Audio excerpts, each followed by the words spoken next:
Hello students, कैसे हैं आप लोग? तो एकदम बिंदास। तो फाइनली जेईई मेंस 2021 का डेट आ चुका है एंड आप लोगों ने देखा भी होगा यार कि इस बार 4 बार पेपर होगा, मतलब 4 अटेम्प्ट्स में पेपर होंगे एंड आप जो है वो जेईई मेंस का एग्ज़ाम इस बार 4 बार लिख सकते हैं। मतलब आपकी मर्जी है, आप 1 बार लिखो या 2 बार लिखो या 3 बार लिखो या 4 बार लिखो। एंड यार ये बहुत बड़ी चीज़ है यार, बहुत बड़ी चीज़ है, क्योंकि आपको जो है वो आपको मिस्टेक सुधारने का मौका मिल रहा है। क्योंकि नॉर्मली ये होता है कि बच्चे का पहले क्या होता था, एक पेपर खराब हुआ मतलब गया, जिंदगी बर्बाद, है ना। एक तरीके से वैसे इससे कुछ होता नहीं है बट स्टिल, है ना, मतलब अपॉर्चुनिटी खत्म हो जाती थी। लेकिन इस बार क्या है यार, 4 बार पेपर, मतलब यदि एक में मिस्टेक करते हो तो दूसरा, दूसरे में मिस्टेक करते हो तो तीसरा, तीसरे में मिस्टेक करते हो तो चौथा। ये बहुत बड़ी चीज़ है यार बच्चों अपने आप में, ठीक है। तो इस अपॉर्चुनिटी को मिस मत होने दो, है ना। और 4 बार पेपर है, खूब मस्त हो करके दो, है ना। लेकिन अभी बच्चों का डाउट है यार, ये लोग बोल रहे हैं बच्चे, मतलब कुछ बच्चे बोल रहे हैं कि मैम मेरी जो प्रिपरेशन है वो बहुत ज़्यादा अच्छी नहीं हुई है ना। तो मैं फरवरी अटेम्प्ट क्या मिस कर दूं क्या, डायरेक्ट मैं अप्रैल या मार्च, मतलब मार्च या अप्रैल से शुरू करूं?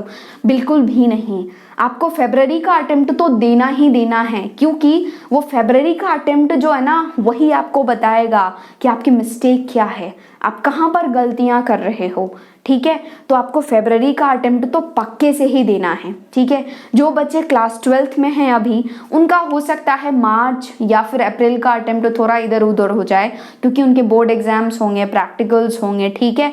तो हो सकता है उनका एक अटेम्प्ट मिस हो जाए, but try to set in all the attempts, try to write all the attempts, ठीक है। सारे अटेम्प्ट्स को दो, ओके। बहुत बड़ा अपॉर्चुनिटी मिला है आपको, ठीक है। और ये जो अपॉर्चुनिटी है ना वो डेफिनेटली यार कंपटीशन तो बढ़ाएगा ही, बहुत एक्सपोनेंशियली कंपटीशन बढ़ेगा इसमें। तो बहुत मन लगा करके, बिल्कुल बूम करके तैयारी करो एंड बहुत अच्छा रैंक लाओ, ठीक है। तो ये तो हो गई 4 अटेम्प्ट की। तो अभी जो टाइम है आपके पास 2 महीने का, उसमें बिल्कुल try to do your best, है ना। अभी पूरा बेस्ट से बेस्ट दो आप, ताकि आपको बाद में ये फील नहीं हो कि यार मेरी वजह से मेरा एनआईटी या ट्रिपल आईटी रह गया, है ना, आपका ड्रीम कॉलेज रह गया, ओके। तो बहुत अच्छे से मन लगा करके पढ़ाई करो, है ना। तो अब यदि हम लोग बात करें क्वेश्चंस की, तो यार जेईई मेंस अभी 2020 में जो है वो टोटल 75 क्वेश्चंस आते थे, फिजिक्स, केमिस्ट्री एंड मैथ्स मिला करके। मतलब हर एक सब्जेक्ट में टोटल 25 क्वेश्चंस होते थे एंड आपको 25 क्वेश्चंस करने होते थे, ठीक है। 2500 क्वेश्चन आपको अटेम्प्ट करने होते थे, ठीक है। लेकिन इस बार यार प्लस पॉइंट ये है कि आपको 30 क्वेश्चंस दिए जाएंगे, मतलब टोटल 90 क्वेश्चंस दिए जाएंगे एंड उसमें से केवल आपको अटेम्प्ट करना है 25 क्वेश्चंस, ओनली 25 क्वेश्चंस। तो ये भी एक प्लस पॉइंट है ना। और ये डेफिनेटली यदि प्लस पॉइंट मिल रहा है यार, तो डेफिनेटली ये कंपटीशन को तो बढ़ाएगा ही, क्योंकि 4 बार बच्चों को जो है वो मौका मिल रहा है पेपर देने का एंड उसमें से जो है वो सबसे बेस्ट नंबर जो होगा वो काउंट होगा बेसिकली, है ना। और उसी के हिसाब से जो है वो आपका जेईई एडवांस का एलिजिबिलिटी क्राइटेरिया मतलब देखा जाएगा एंड उसी के हिसाब से जो है वो आपका एनटीए स्कोर बनेगा और आपको आपकी जेईई मेंस की रैंकिंग बनेगी। यदि हम लोग क्वेश्चन की बात करें तो ये जो 25 क्वेश्चंस करने हैं, तो एज यूजुअल लास्ट ईयर जैसा होता था कि 20 क्वेश्चंस तो जो है वो सिंगल करेक्ट के होते थे, तो इस बार भी 20 क्वेश्चंस जो है वो सिंगल करेक्ट के ही होंगे। उसमें से तो 20 में से 20 ही करना है, ठीक है। बट लास्ट ईयर क्या था, 5 क्वेश्चंस जो है वो इंटीजर टाइप के थे, बट इस बार 10 questions will be of integer type, है ना। 10 क्वेश्चन होंगे जिसमें से केवल एंड केवल आपको सॉल्व करना होगा 5 क्वेश्चन एंड उसमें नेगेटिव मार्किंग भी नहीं है ना। तो ये प्लस पॉइंट है कि आपको जो है ऑप्शन मिल रहा है, आप 10 में से 5 क्वेश्चन को कर पाओगे, है ना। और उसमें कोई नेगेटिव मार्किंग नहीं है, मतलब आप तुक्का भी लगा सकते हो, ठीक है। तो यही है। और वो जो 20 क्वेश्चंस है ना सिंगल करेक्ट वाले, उसमें तो नेगेटिव मार्किंग है। तो ये जो तुक्काबाजी है ना वो सिंगल करेक्ट में गलती से भी मत करना, ठीक है। यदि आप पूरा 100% श्योर हो ना कि हाँ मैं, मतलब मेरा यही आंसर है पक्का 1000%, तभी आंसर लगाना, अदरवाइज मत लगाना, ठीक है। क्योंकि ये जो तुक्केबाजी का काम होता है ना वो एक्सपर्ट्स के लिए होता है, ऐसे ट्रायल में नहीं होता है, ठीक है। और कितना भी एक्सपर्ट हो, अभी तक जय माता दी करके आए हो, लेकिन मत करना, ठीक है, क्योंकि जो भी मार्क्स आने होंगे वो भी नहीं आएंगे, नेगेटिव में चले जाएंगे। ऐसा काम गलती से भी मत करना, तुक्केबाजी का काम मत करना, ठीक है। जितना आए, जितना पे आप पूरा 100% श्योर हो, केवल उतना ही करके आना, ठीक है। गेस गुस का काम मत करना, ओके, कि यार मेरा आंसर तो बी ऑप्शन लग रहा है, मुझे आना चाहिए, लेकिन मेरे को अच्छा तो दिख रहा है डी ऑप्शन, तो डी ऑप्शन को लगा देते हैं और लग गई, बस -1 मार्क्स ले आए, ठीक है। तो ऐसा नहीं करना है। यदि इंटीजर टाइप वाला जो है उसमें आप तुक्केबाजी का काम कर सकते हो, बट ये जो सिंगल करेक्ट है ना, इसमें तुक्केबाजी का काम मत करना, भूल करके भी मत करना, ठीक है। तो ये तो हो गई पेपर की बात। बिल्कुल अभी टाइम है, बहुत अच्छे से बहुत मन लगा करके पढ़ाई करो, ठीक है यार। अब देखो, अब क्या होता है, बच्चे का अभी बहुत सारे बच्चों का डाउट है कि मैम अभी एग्जाम आ गया है, अब 2 महीने बचे हैं, 2 महीने से पहले मेरी अभी कोई तैयारी नहीं हुई है ज़्यादा कुछ खास, तो मैं कैसे रिवाइज करूँ, है ना, मतलब रिविजन कैसे करें इस 2 महीने में। तो मैं एक बात बता दूँ आपको कि जो बच्चे मतलब बाई चांस अभी तक तैयारी नहीं कर पाए हैं, बाई मतलब लक, बैड लक बोल सकते हो आप, कि जो बच्चे अभी तक तैयारी नहीं कर पाए हैं उनका अभी भी टाइम है तैयारी करने का, ठीक है। देखो जेईई मेंस जो है ना, ये इसमें होता है सबका साथ सबका विकास, मतलब हर एक चैप्टर से एक क्वेश्चन तो आएगा ही, एंड बहुत ज़्यादा डीपेस्ट नॉलेज की आपको ज़रूरत नहीं है, बिल्कुल भी बहुत ज़्यादा डीप की ज़रूरत नहीं है। आपको जो है वो पूरा फॉर्मूला अच्छे से याद होना चाहिए एंड कॉन्सेप्ट्स अच्छे से पता होना चाहिए, ठीक है। तो अभी भी आप कर सकते हो। ये जो 2 महीने का टाइम होता है ना, यही आपका डिसाइड करता है कि आपकी रैंक क्या आएगी, आपके कितने मार्क्स आएंगे, ठीक है। अभी तक कुछ बच्चे हो सकते हैं कि बहुत अच्छे से पढ़ाई किया हो एंड अभी रिवीजन टाइम पे जो है वो थोड़ा सा सुस्त हो रहे हो, क्योंकि ऑफ कोर्स यार अभी ठंड का मौसम है, थोड़ा सुबह सुबह उठने का मन नहीं करता है, 4 बजे तो यार कतई नहीं, है ना। बट तो भी अभी तो करो यार, ठीक है, ऐसा लेजी मत बनो। अभी इतना दिन यदि आप अच्छे से पढ़ाई की हो तो ये 2-3 महीने जो है वो बहुत अच्छे से कर लो, ताकि आपका बहुत अच्छा रैंक आ पाएगा, ठीक है। तो अभी ये जो 2 महीने का टाइम है ना, यही आपका रैंक डिसाइड करेगा, यही आपका मार्क्स डिसाइड करेगा। क्योंकि यदि आपने बहुत पढ़ लिया है ना और आपने अच्छे से रिवाइज नहीं किया, तो हो सकता है कि आपके अच्छे मार्क्स नहीं आए, ठीक है। और यदि आपने नहीं पढ़ाई किया है और आप यदि अच्छे से रिवाइज कर लेते हो ना, अच्छे से रिवीजन कर लेते हो, बिल्कुल शेड्यूल टाइट करके, तो जो है वो आपके बहुत अच्छे मार्क्स आने की प्रोबेबिलिटी है। तो यार रिवीजन के लिए जो है वो 4 स्टेप होते हैं। रिवीजन के बेसिकली 4 स्टेप्स होते हैं। सबसे पहला जो स्टेप होता है जो आपका बहुत अच्छे से होना चाहिए, that is concept and all the formula, है ना। क्योंकि मैंने आपको स्टार्टिंग में ही बोल दिया यार कि जेईई मींस मतलब सबका साथ सबका विकास, हर एक चैप्टर से क्वेश्चंस आएंगे, है ना। तो आपको जो है वो हर एक चैप्टर का फॉर्मूला एंड इम्पॉर्टेंट पॉइंट बहुत अच्छे से क्लियर होना चाहिए, बहुत अच्छे से बिल्कुल रटा हुआ होना चाहिए, माइंड में बिल्कुल कंठस्थ होना चाहिए, देखते ही पता चल जाए कि हाँ ये वाला फॉर्मूला लगने वाला है। क्योंकि जेईई मेंस जो होता है वो नॉर्मली फॉर्मूला बेस्ड आता है, आप आराम से कर सकते हो यदि आपका कॉन्सेप्ट एंड फॉर्मूला बहुत अच्छे से क्लियर है तो, ठीक है। तो सबसे जो मोस्ट इंपॉर्टेंट स्टेप है वो है आपको कॉन्सेप्ट एंड फॉर्मूला, इसको बहुत अच्छे से देखना है, बहुत अच्छे से याद कर लेना है, बिल्कुल रट लेना है, ठीक है। दूसरा आता है प्रैक्टिस क्वेश्चंस। तो मुझे क्वेश्चंस कितने करने हैं और कैसे करना चाहिए, तो मैं आपको बता दूं एक चीज कि रिवीजन टाइम पे जो है वो नंबर ऑफ क्वेश्चंस बिल्कुल भी इंपॉर्टेंस, मतलब उसका कोई इंपॉर्टेंस रोल नहीं होता है ना। रिवीजन टाइम पे number of questions are not at all important, है ना। कॉन्सेप्ट इंपॉर्टेंट होता है रिवीजन टाइम पे, कॉन्सेप्ट इज इंपॉर्टेंट, है ना, बहुत ज़्यादा इंपॉर्टेंट होता है, ठीक है। लेकिन तो भी आपको कुछ क्वेश्चंस करने हैं, और वो क्वेश्चंस कहाँ से करना है। अब ऐसा तो नहीं ना यार कि 2 महीने में जो है वो आप इतना मोटा बुक उठा करके क्वेश्चन सॉल्व कर रहे हो, 2 महीने में फिर एक चैप्टर ही निबट जाएगा, है कि नहीं है। तो ऐसा तो हमें करना नहीं है, हमें तो हर एक चैप्टर्स, हर एक टॉपिक्स को देखने हैं, ठीक है। तो आपको क्या करना है, आपने जहाँ से भी कोचिंग की होगी इस साल या फिर पिछले साल, तो आपको जो है वो उस कोचिंग का मॉड्यूल मिला होगा। मॉड्यूल इन द सेंस एक शीट टाइप का दिया होगा उन्होंने, एक क्या जैसे मैथ्स में हर एक टॉपिक के दिए होंगे, है ना। और उसमें कुछ एक्सरसाइजेज होंगे, जैसे कि एक्सरसाइज 1, एक्सरसाइज 2 ऐसे करके होंगे, O1 O2 कुछ भी हो सकता है नाम। तो उस मॉड्यूल को आपको जो है वो केवल फर्स्ट एक्सरसाइज करना है, नॉट मोर देन दैट, है ना। केवल आपको जो है वो कुछ क्वेश्चंस टच करने हैं, कुछ क्वेश्चंस देखना है, ठीक है। और ज़्यादा नहीं करना है, ठीक है। क्योंकि मैंने आपको कहा ना, रिवीजन का मतलब ये नहीं है कि आप कितना क्वेश्चंस कर रहे हो, बिल्कुल भी नहीं, है ना। बस उतना क्वेश्चन कर लेना है जिससे कि आपका सारा कॉन्सेप्ट टच हो जाए, सारा कॉन्सेप्ट क्लियर हो जाए, ठीक है। Number of questions are not at all important at the time of revision, concept and पूरा फॉर्मूला इज इम्पॉर्टेंट, ओके। तीसरा आता है प्रीवियस ईयर का क्वेश्चन पेपर, है ना, ये आपको पक्के से ही करके जाना है, ठीक है। Third, this is also very important, previous year question papers, इसको करके आना है। तो आपको पता तो होना चाहिए ना कि कैसे क्वेश्चन आते हैं और मेरे को कैसे करना चाहिए, तो प्रीवियस ईयर का करके जाओगे, ठीक है। तो क्वेश्चन आता है कि प्रीवियस ईयर का भी कितने साल का करो, है ना। तो कितने साल का करोगे ये मैं बताती हूँ आपको, कि ये जो मार्केट में एक्चुअली ये 15 ईयर्स के भी आते हैं बुक्स, 41 ईयर्स के भी आते हैं, 10 ईयर्स के भी आते हैं। तो आपको केवल जो है वो 10 साल का करना है। मतलब अभी 2021 होने वाला है ना, तो आपको जो है वो 2010 मतलब 2010 के बाद, मतलब 2010 के पेपर्स से कर लो, है ना। उससे पहले के पेपर्स मत करो यार, क्योंकि उस टाइम का जमाना ही अलग था, अभी का जमाना अलग है, क्या बात कर रहे हो, है ना। तो 2010 मतलब कि 2010 से लेकर के अभी तक के पेपर्स सारे कर लो, सारे कॉन्सेप्ट्स क्लियर कर लो, है ना। हर एक टॉपिक के अच्छे से कर लो, एंड यार स्लॉट डिवाइड करके करो, है ना। टारगेट फिक्स करके करो कि मुझे आज इतने चैप्टर्स करने हैं, मुझे आज इतने टॉपिक्स करने हैं, मैथ्स में ये टॉपिक करना है, फिजिक्स में ये टॉपिक करना है, केमिस्ट्री में ये टॉपिक करना है। ऐसा नहीं कि वेल्ले की तरह ये भी कर रहे हैं वो भी कर रहे हैं, ऐसा नहीं।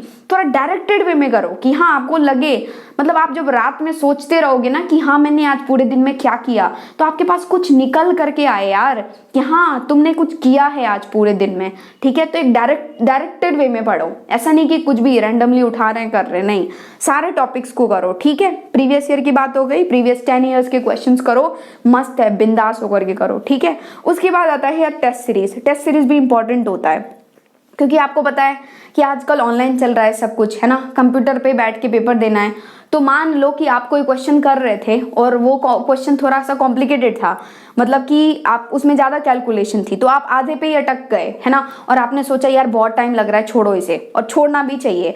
ऐसा नहीं कि आप जो है वो इज्जत गंवा रहे हैं, मतलब कि यार नहीं, मेरे से यदि नहीं बनाना तो मैं तो बना के ही जाऊंगा, ऐसे कैसे हो सकता है, मैं पूरा चैप्टर पढ़ के आया हूँ और मेरे से ये क्वेश्चन नहीं बन रहा है, ऐसे कैसे हो सकता है, ये तो मेरे इज्जत का सवाल है, मैं तो इसको करके आऊंगा। नहीं, ऐसा बिल्कुल भी नहीं, ठीक है।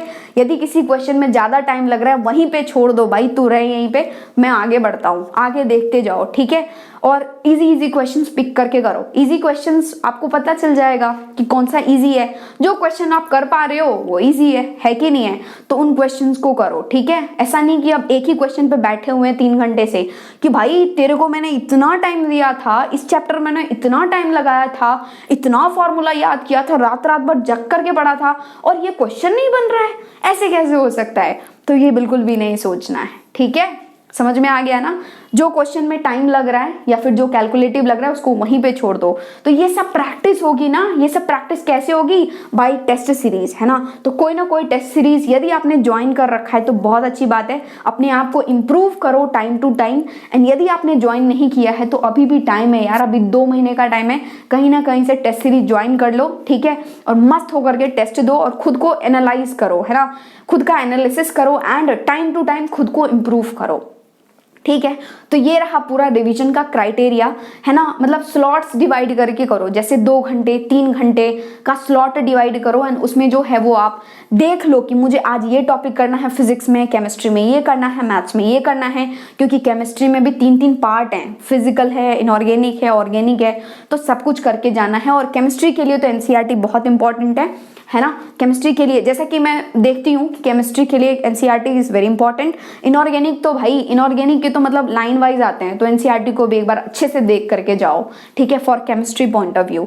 अब हम लोग आते हैं, देखो रिवीजन का काम हो गया कैसे करना है, अब हम लोग आते हैं अपने टॉपिक पे। जैसा कि आपको पता है कि मैं आपको मैथमेटिक्स पढ़ाती हूँ, तो हम लोग थोड़ा सा मैथमेटिक्स के लिए टॉपिक्स को कैसे रिवाइज करना है, कैसे देखना है, वो थोड़ा सा डिस्कस कर लेते हैं, ठीक है। तो जैसा कि आपको पता है कि मैथमेटिक्स में सबसे जो इम्पोर्टेंट पार्ट है दैट इज कैलकुलस, सबसे ज्यादा वेटेज का जो पार्ट है दैट इज कैलकुलस, है ना। एंड उसके बाद आता है कोऑर्डिनेट ज्योमेट्री। तो यदि आप इन दोनों ही पार्ट्स को अच्छे से कर लेते हो ना, तो आप आराम से जो है वो टॉप एनआईटी में जाओगे, ठीक है। मतलब क्या कि यदि आप कैलकुलस को अच्छे से कर लेते हो तो आपको बहुत अच्छे मार्क्स आ सकते हैं, एंड यदि कैलकुलस एंड कोऑर्डिनेट ज्योमेट्री दोनों को ही कर लेते हो ना तो बिल्कुल बहुत मस्त मार्क्स आएंगे, क्योंकि यही दोनों तो राजा है भाई, है ना।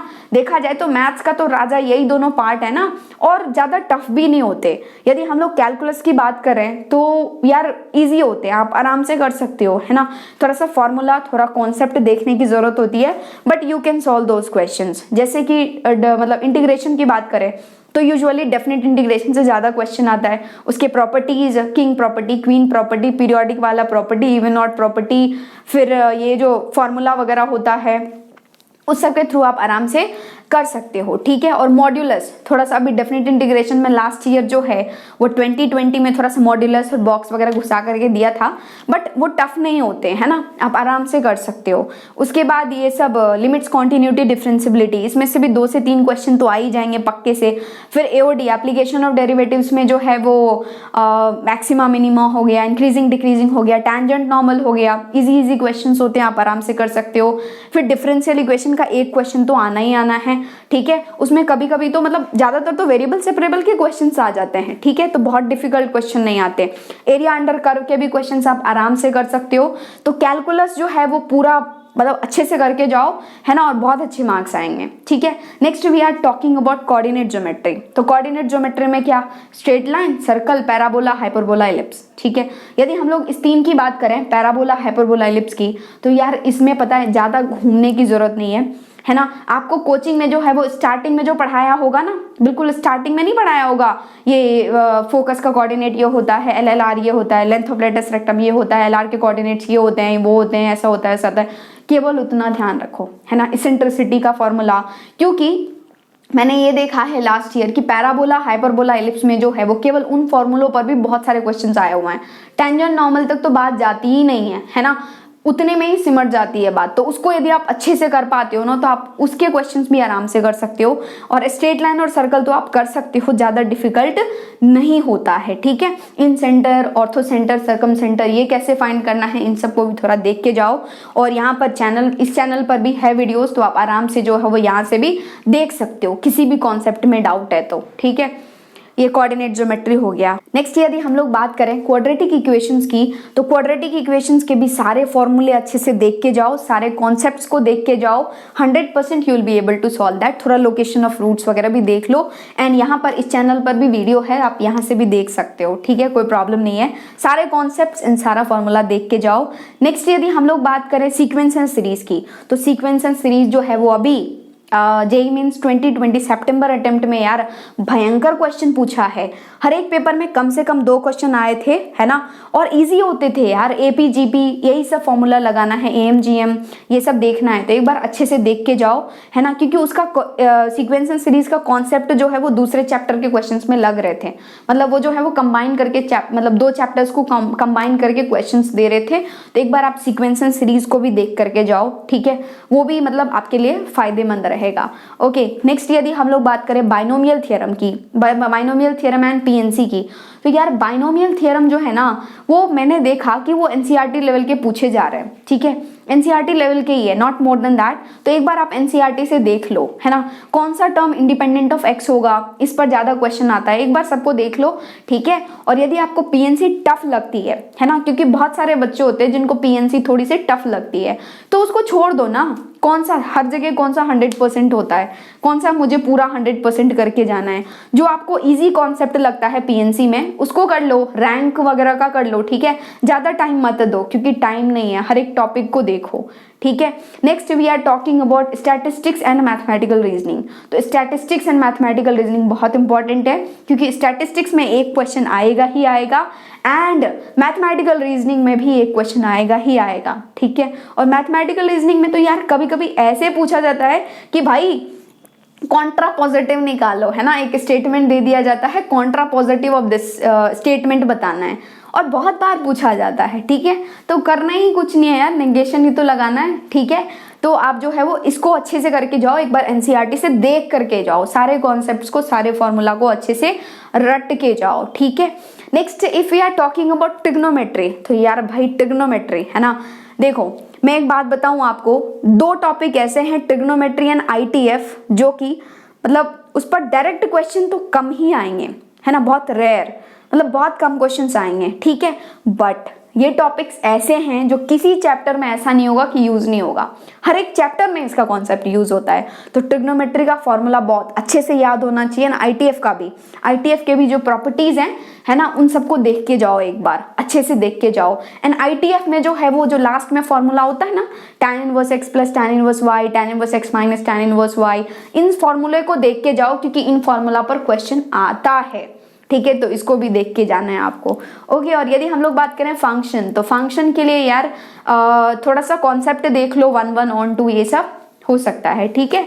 चलो next, if we are talking about vector and 3D, तो वेक्टर को थोड़ा अच्छे से देख के जाओ क्योंकि भाई वेक्टर 3D तो ऐसा है कि 2 से 3 क्वेश्चन तो आएगा ही आएगा, ठीक है। और वेक्टर 3D को जो है वो थोड़ा आप एनसीईआरटी से भी देख के जाओ क्योंकि 3D के लिए तो स्पेशली 3D एंड प्रोबेबिलिटी दो ऐसे टॉपिक्स हैं जिसको तो एनसीईआरटी से ही करके जाना चाहिए, ठीक है। यदि आप एनसीईआरटी से कर लेते हो 3D एंड प्रोबेबिलिटी तो आप जेईई मेंस ही नहीं बल्कि जेईई एडवांस भी फोड़ सकते हो, है ना। यदि 3D एंड प्रोबेबिलिटी के क्वेश्चन आते हैं और आपने एनसीईआरटी से कर लिया है अच्छे से तो आप आराम से JEE mains and JEE advance कर सकते हो, ठीक है। तो 3D प्रोबेबिलिटी के लिए कहीं मुंह मारने की जरूरत नहीं है, एनसीईआरटी को अच्छे से देख के जाओ, बहुत अच्छे से करके जाओ, ठीक है। 100% यू विल गेट मार्क्स, ठीक है।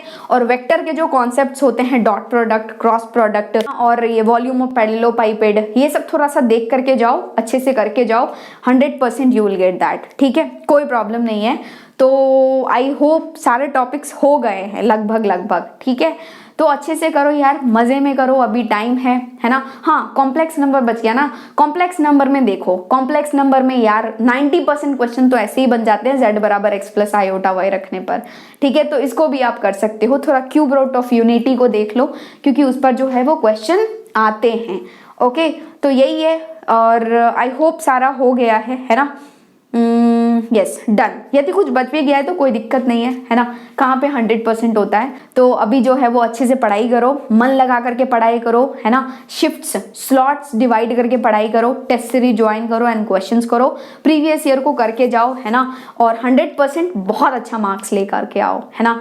और यदि चैनल पर नए आए हो ना तो इस चैनल को पक्के से ही सब्सक्राइब कर लो एंड पास में जो बेल आइकन है उसको भी प्रेस कर लो ताकि आपको वीडियोस की अपडेट्स मिलते रहें, क्योंकि यहाँ पर यार इस चैनल पर आपको बहुत कुछ मिलने वाला है अभी, क्योंकि अभी से जो है वो मैं आपको अपडेट करती रहूंगी। सबसे पहले अपडेशन आपको मिलेगा इस चैनल पर, है ना। कुछ भी न्यूज आता है, कुछ भी आता है तो इस चैनल के साथ बने रहो ताकि आपको अपडेट्स मिलते रहे, ठीक है। एंड 100% जब आपका एग्जाम होगा तो हम लोग सॉल्यूशन तो प्रोवाइड करेंगे ही, ठीक है। तो इस चैनल को सब्सक्राइब कर लो, है ना। और आपके जितने भी रिलेटिव्स हैं, जितने भी फ्रेंड्स हैं, सभी से शेयर करो वीडियोस एंड उनको भी बोलो चैनल को सब्सक्राइब करने के लिए ताकि वो भी यहाँ इस चैनल से कनेक्ट हो पाए एंड वो लोग भी इस चैनल से बेनिफिटेड हो सके, ओके। यही है, मैं आशा करती हूँ कि आपको बिल्कुल टॉप एनआईटीज, टॉप आईआईटी मिले, है ना। बहुत अच्छे से पढ़ाई करो, खूब मन लगा करके पढ़ाई करो, बिल्कुल टेंशन फ्री होकर के पढ़ाई करो, है ना। टेंशन कभी लेने का नहीं है यार, देने का है। यही है, thank you and all the very best.